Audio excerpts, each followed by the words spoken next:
So did Sifu Ron publish a book? He never actually published a book. So that book you had in your hand, that red cover, what is that book? So this book right here, which is unknown by most people who even know Sifu Ron, right? This is his name that was given to him on the bottom. It says Ho Chun Ching. So he was in line to take over from the abbot of the temple, Sifu was. Now bear this in mind, Sifu is a white European male. The temple is supported by the outer line community. They weren't going for it. They fought tooth and nail. And they were willing to let the temple die before letting, what do they call him? White ghosts or something they were called to put down. They're very, they're very racist, I would say, in that regards. And they let the temple die. Wow. And Fasu was actually, before he got there, he was a wandering monk who built that temple with his hands, up in the mountain. And it's a shame, but... Is there any writings on Fasu? Like books or anything? I don't think so. I did a search on him and I couldn't find anything. I don't think so. Only what's coming down through, through the talks right now. Right, yep. That's about it, yeah. Yep. The pictures and stuff. A lot of stories. You got to meet Brother Larry, man. So let's get into it. So here we go. Brother Larry was actually in the temple. We'll start going into Rudy. He was in the temple with Sifu Ron. And I actually think he stayed longer than Sifu Ron.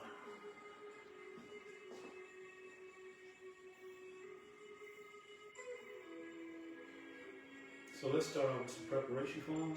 Breathing in, coming across the center, and then dropping down. So during preparation, we're actually preparing ourselves, right? So we're preparing our structure by getting it aligned in accordance with what we know. And we all know a little more, a little less than somebody else. That's not the objective. But the principles, like with Tai Chi, Yang Chang Fu has the principles, talking about the crown point, tailbone, chin in. You talk about slightly concave in the chest. And we talk about breathing and mindset, right? And the vision. I talk about having the right vision, so not staring. So the eyes are soft. And we think about Tai Chi principles. Eventually there's no thinking. Because no mind is mind, remember? But these things will start to self-activate, right?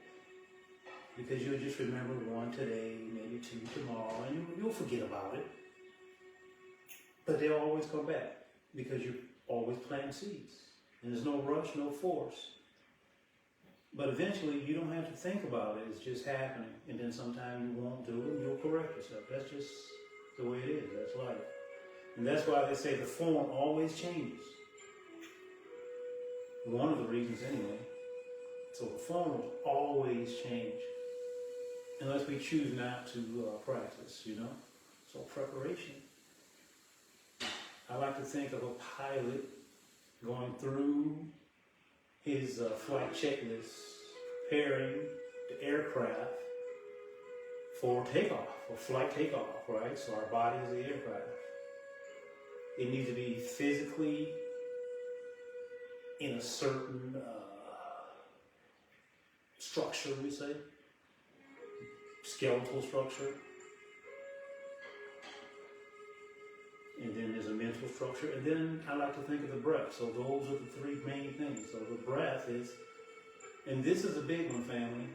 It should be inaudible. You shouldn't even be able to hear your own breath. You should be able to feel it, maybe or maybe not, as it goes in through your nose. You can feel the air coming in. You may be able to even recognize the temperature of the air as it goes into your nose.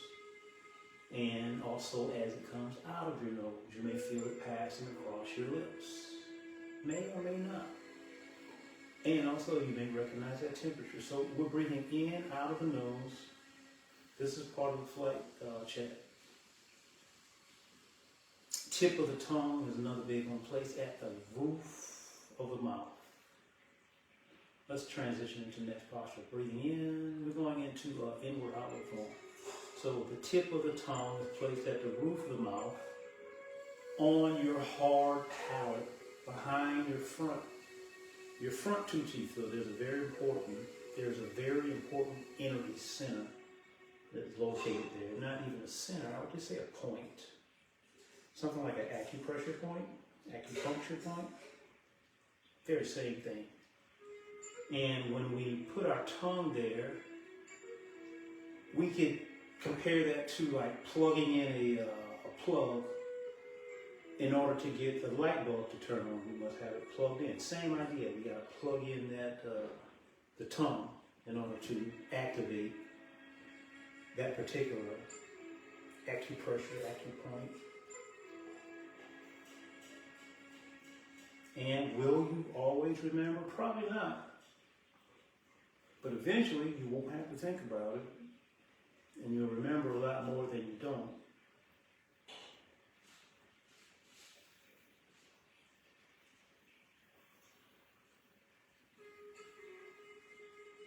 Inward, outward. Lifting. And then here, rotate from your shoulders. So roll your shoulders. This is helping to concave my chest. While not allowing, so the head doesn't go forward. Crown point still up. And you can feel the opening in your shoulder joints from the position of your arm as you're rolling forward. It opens that space. And we're gathered into center, concave chest. Feel the tip of the tailbone. So here the tip of the fingers are pointing downward, just like the tip of our tailbone here. So relax your sacrum, your pelvis, and your waist. And then also the fingers as well as the wrist. Feel yourself floating up, lifting something heavy with your imagination. It's heavy. And then one big Tai Chi ball here goes out and it splits out. So here physically, feel your body split. Also make sure your crown point, your chin doesn't fall forward. Tailbone doesn't go back. You don't want your tailbone going back on this split. Tailbone goes down. So this is why we say internal practice. If we aren't mindful enough to pay attention to these things that I'm mentioning, we've got away from how we're moving internally, right? Our internal environment. So we have a outside environment and an internal environment, or inside. We want to go back in, back in.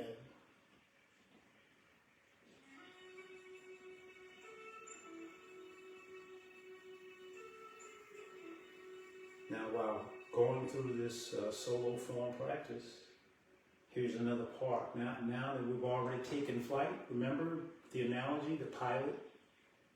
Once you get in flight, he does a check. You know that. Periodically, go in and check. One of the primary things that I recommend doing is starting with our feet, asking ourselves, are my feet placed naturally and comfortably upon the surface that I'm standing on? I ask myself that question.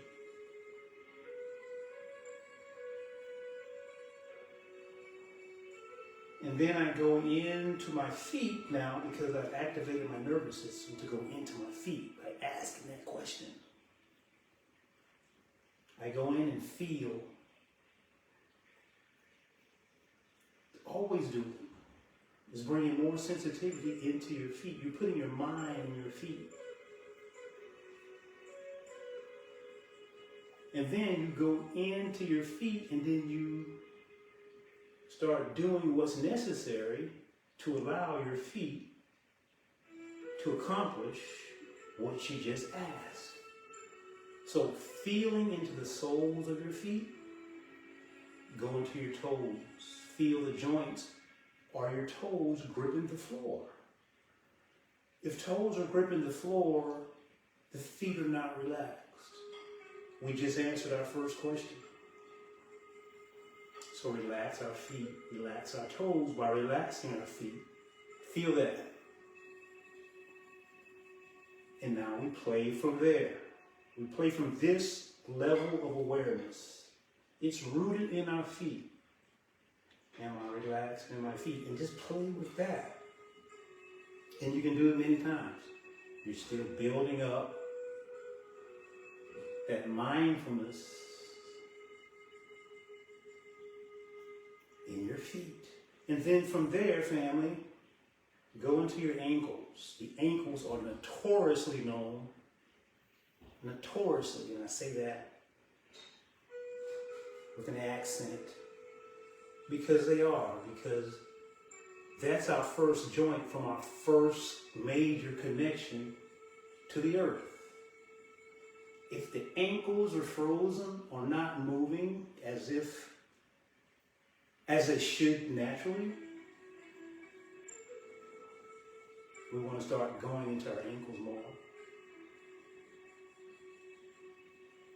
Going into our ankles more. More awareness into our ankles. Relax your ankles. Your ankles will begin to release.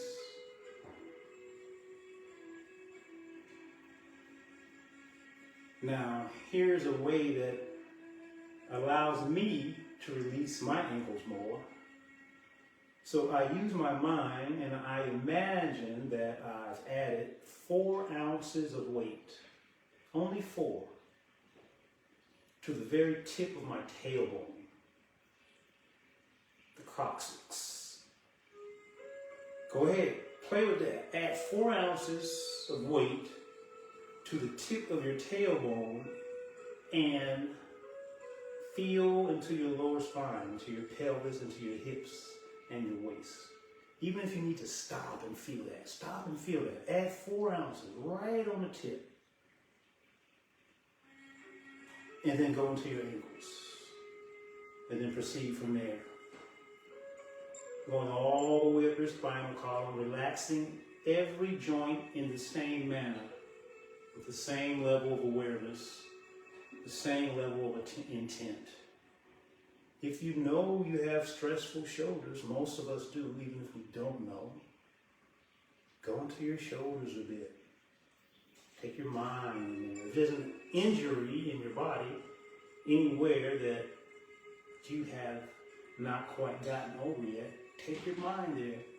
Take your thought there. It takes your energy there. The chi flows where the yi goes. The yi is intent.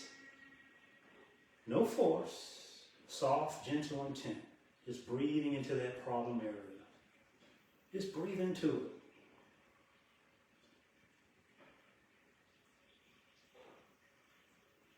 And allow it to go. Here's where we just allow it to go out. My shoulder hurts, I release it out of my shoulder, out of my elbow, out of my fingertips. Just letting it go. Tension, pain, stress, discomfort, worry, anxiety.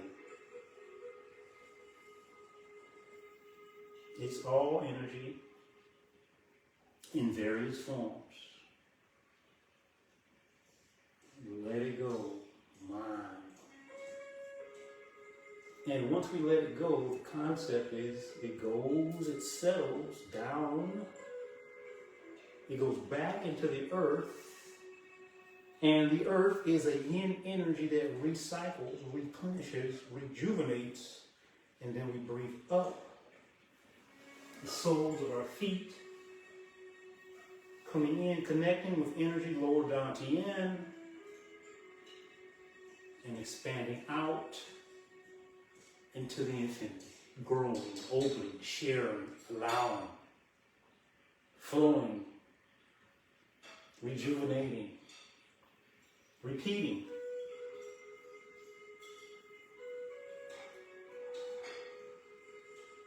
So you can do these exercises with a pure physical intent. And you'll get pure physical ability. Or you can add in a level of awareness, a full body engagement of mind, body, and breath, and really get what Tai Chi or any of the mind-body exercises are all about. We can get a small bit of that.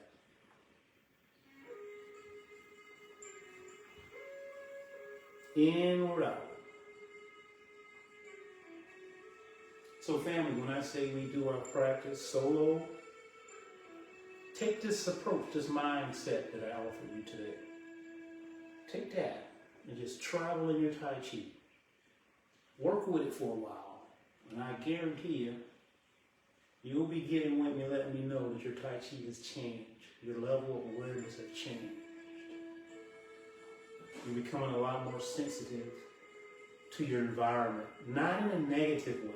When I say sensitive, I just mean a lot more inside of your environment. Your knowing increases. Your intuition increases. You'll know. Hey family, right from here, circle up, holding Tai Chi stance. Universal pulse, relax your chest. And while here, so this exercise right here used to be, believe it or not, family, an ancient Chinese hidden secret. Just this. Look it up. Tai Chi ball. Also known as, I'm giving you different ways, you can look it up. Universal pulse or tree standing, right? Now, different schools may have different thoughts, different ideas, different postures, but similarities are there as well as differences. Find out what works for you. What we do here, instead of standing stagnant, as we breathe in, we expand physically, not very hard and physical, but we imagine that we're like water and we're just opening, expanding. Right? We don't overdo it with the in-breath, and then we exhale, there's a condensing back in. So there's like a squeeze, not a physical squeeze, but the intent is this shape, this round shape, this Tai Chi ball, it condenses into its center. We're condensing breathing, this exercise, condensing breathing into the center of the Tai Chi ball.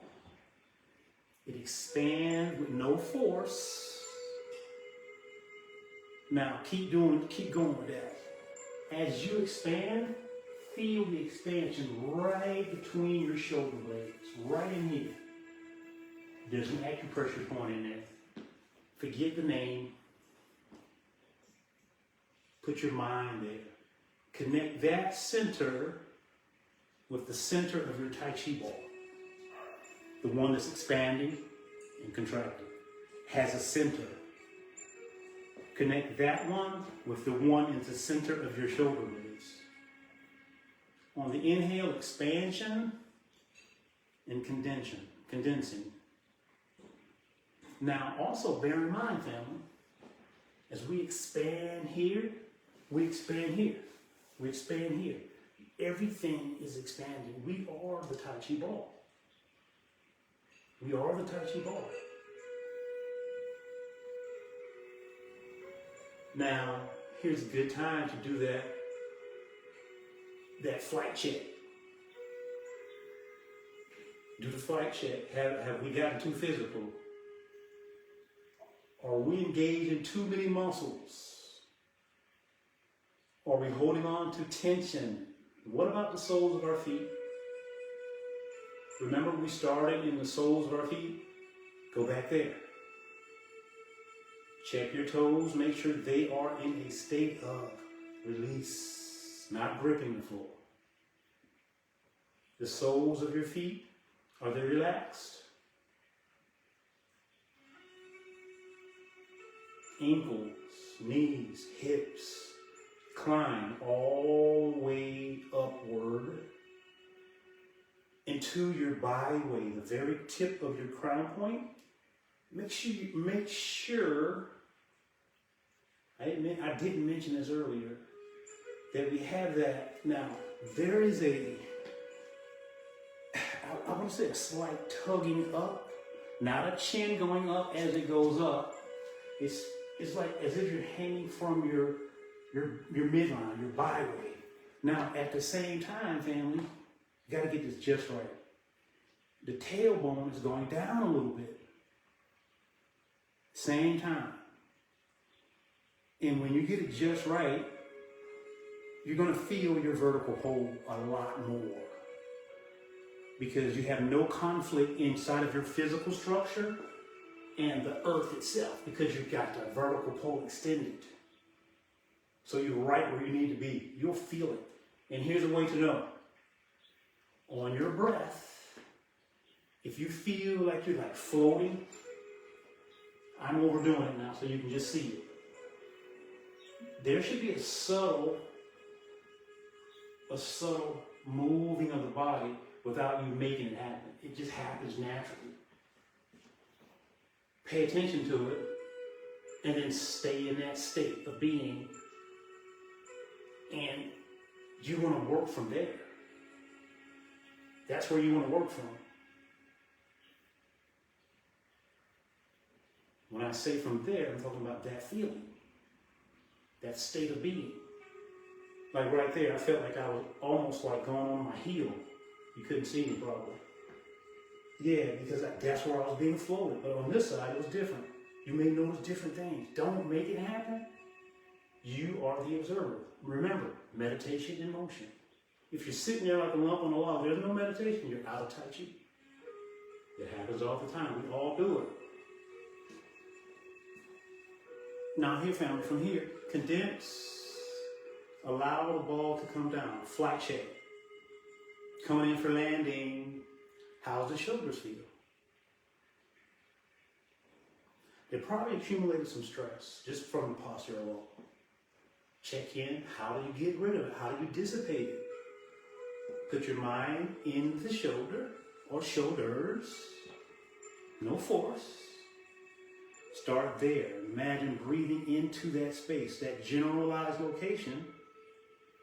In your mind, you have to see it already dissipated. You can't doubt it. And then you travel, elbow, wrist. These are the major joints. Making sure they are not locked in any manner. So elbows have to be a little forward. Gravity is pulling down the 45-degree angle. It works with 45. This is one of the reasons we talk about 45s. If the angles aren't right, if I'm here, it's locked here now. Right? So get your 45s. And then from there, shoulder, elbow, wrist, travel through the fingers, go straight down to the ground, recycles. Here it is again, vertical pole, flight check. Extend your vertical pole right now, check it. Even if you've already done it, do it again, make it a little bit better. Vertical pole, lower pole, simultaneous. Not 1, 2, no, right now. Top and bottom. Feel it, don't force it. Slightly concave in the chest. Remember, 4 ounces of weight on the very tip of the tailbone. Feeling into the pelvis, hips, and waist. This is part of the flight check. Breath on point. Is the breath inaudible? Is it still in harmony, or is it jumping all over the place? These are part of the flight checks.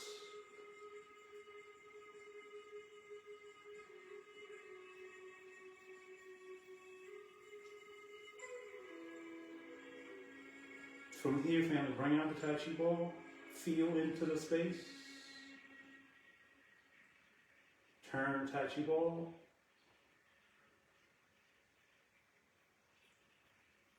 Left and right. Don't overturn. Don't turn your knees. Turn your waist. Don't force the turn. If you only turn to here, that's fine. All right. Don't cramp yourself to turn. Okay. When we do that, that's force. We're out of Tai Chi. Turn left and right. Now, what's going to happen over time, by not forcing ourselves to turn big, we'll naturally begin to turn more naturally without force.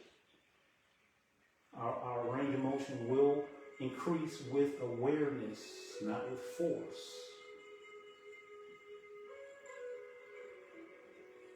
So, shared with you today quite a few Tai Chi principles inside of our practice, and trust me, only a small portion.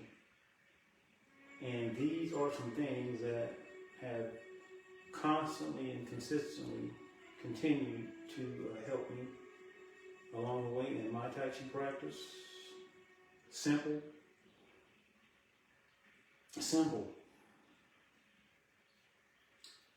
One thing for sure, we have to have, if we're serious about gaining anything, split the Tai Chi ball from here. At some point, split it. If we're serious about gaining any type of benefits from the practice, and this is only from my personal experience, family, and probably many other people, we have to have a daily routine of some type, right? On the days that you don't practice alone, that means that you probably go to class, or you probably practice twice that day. Do your best 20 minutes a day, and I'll tell you what, you do 20 minutes a day for 100 days, straight, consistently.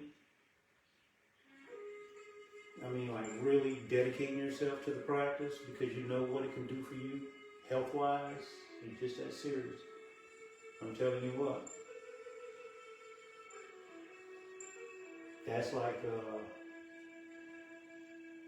so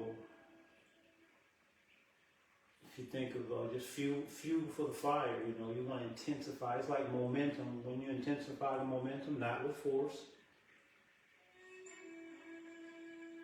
it just, if you imagine boiling a pot of water, right? You got to keep a consistent heat, consistent amount of fire, or you'll begin to lose that. You begin to lose that boil. The water will begin to settle again, right? So you got to keep that. It's the same thing with Tai Chi or anything that we practice. Any skill, got to use it or you will lose it. If you don't use your intuition, if you don't acknowledge it when it takes place, it's slowly going away. It's dying. We got to use it just like everything else. So keep going, fam. Let's get into some grass sparrow's tail. There's just way too many details to share that right here. We're going to do a little grass sparrow's tail, ward off, roll back, press, and push, also known as Pong Lu Ji An.